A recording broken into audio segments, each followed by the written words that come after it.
5 साल पहले जब कोरोना की लहर शुरू हुई थी तो बिहार का चुनाव जोर पकड़ रहा था। और जब देशवासियों को अपने घरों में रहना चाहिए था, तब मोदी जी बिहार में रैली पे रैली किए जा रहे थे। हजारों लोगों की भीड़, कोरोना वायरस और मोदी जी सभी एक साथ सक्रिय थे।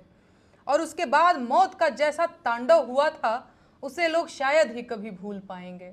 मैं खुद अपनी मां को लेकर अस्पताल में 12 दिनों तक एडमिट थी। खैर, अब बिहार वासियों का दुर्भाग्य देखिए, देश में कोरोना ने फिर से दस्तक दे दी है। कोरोना के 1000 से ज्यादा सक्रिय मामले उजागर हो चुके हैं और कुछ मौतें भी हुई हैं। और यही वो वक्त है जब देशवासियों को सबसे ज्यादा सतर्कता की जरूरत है। लेकिन बिहार का चुनाव फिर से जोर पकड़ चुका है और मोदी जी फिर से बिहार में रैली करना शुरू कर चुके हैं और अब वो रुकने वाले नहीं हैं। आज ही बिहार में मेरे घर से कुछ दूरी पर विक्रमगंज में मोदी जी ने रैली की। वहां उन्होंने वही सब बोला जो वो अक्सर बोलते हैं कि दुश्मनों को ढेर कर देंगे, सिंदूर की रक्षा करेंगे, आदि आदि। हालांकि जिन 4 आतंकवादियों ने पहलगाम में हत्याएं की थीं, उनके बारे में अभी तक कोई खबर नहीं है। लेकिन मोदी जी तो मोदी जी हैं और वो वचने किम दरिद्रता को आधार बनाकर बात करते हैं। तो आज उन्होंने मंच से बिहार के लिए लगभग 50,000 करोड़ की योजनाओं के वादे किए और बिहार की जनता ने भी मुस्कुराकर उनका स्वागत किया।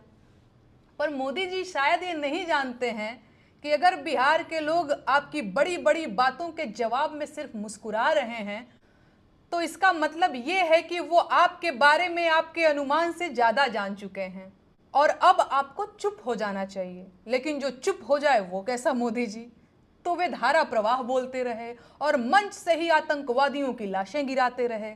फिर जब धरती खून से लाल हो गई और आतंकवादियों के खून से बने कीचड़ में बिहार वासियों की चप्पल धंसने लगी, लोग फिसल फिसल कर गिरने लगे, तब जाकर उनकी वाणी पर विराम लगा। उसके बाद लोग अपना अपना बिरयानी पैकेट और दिहाड़ी लेकर जलती धूप में नंगे सिर अपने घर वापस लौट गए। सच ये है कि बिहार की जनता को इस चुनावी जन्नत की हकीकत खूब पता है। चुनाव का ये त्योहार हर 5 साल में आता है और वो उसके गुणा गणित को खूब बढ़िया से समझते हैं। देहातों में तो चाय पकौड़ी, कच्चा वोट, मुर्गा दारू, पक्का वोट का हंसी मजाक भी चलता रहता है। एक मार्मिक सच ये है कि आम जनता सरकारों के बनाए मकड़ जाल में दशकों से उलझी हुई है, एक बहुत बड़ी साजिश का शिकार हुई है।